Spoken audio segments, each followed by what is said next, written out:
The Red Wings grabbed sole possession of first place in the Atlantic with a win over the Montreal Canadiens. The 4-0 shutout and possibly the best effort we've seen this entire season. And the team put me in my place because I'd predicted a loss. In fact, I made several mistakes yesterday, including a possible trade rumor that I did not see coming. This is your 7-Minute Wings.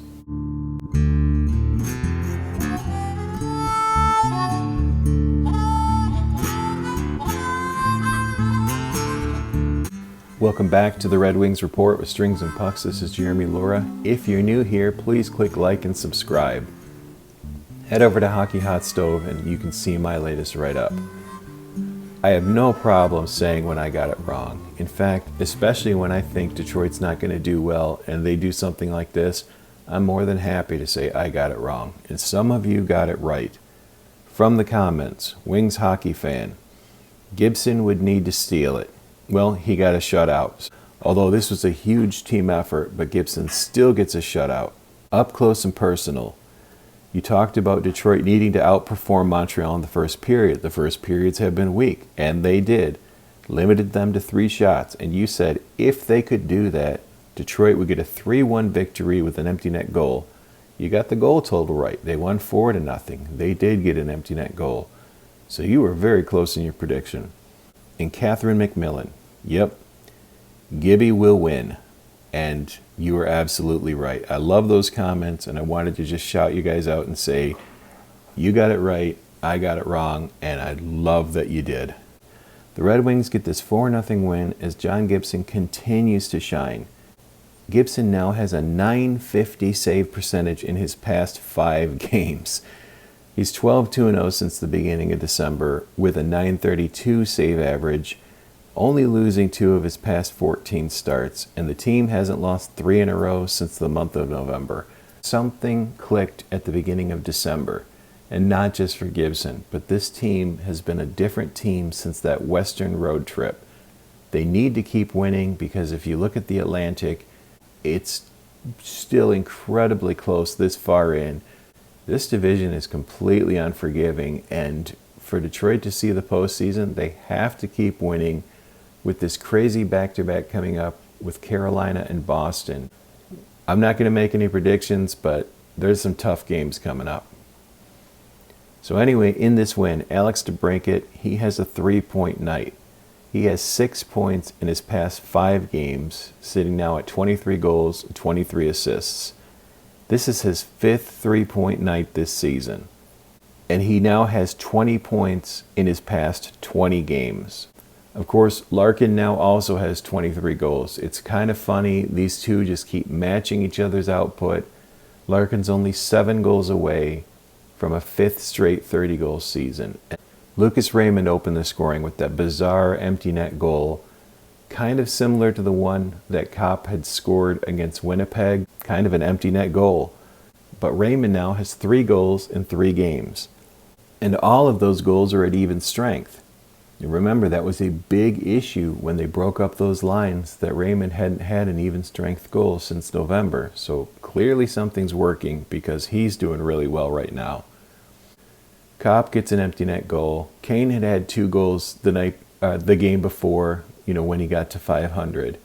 That line, since November 29th, and I have to rely on the broadcast for this, they said that line's been outscoring the opposition 16-1, and that was before Copp's empty net goal. So I don't know if that moved up to 17-1, but regardless, that line has been unbelievable for Detroit since the end of November, beginning of December, and just unbelievable. Especially at even strength, they've been carrying the water for them. Copp, personally, with that empty net goal, he continues the role I was talking about a couple of episodes ago. He currently has 7 goals and 18 assists. Well, 6 of those 7 goals and 10 of those assists have been since December 2nd.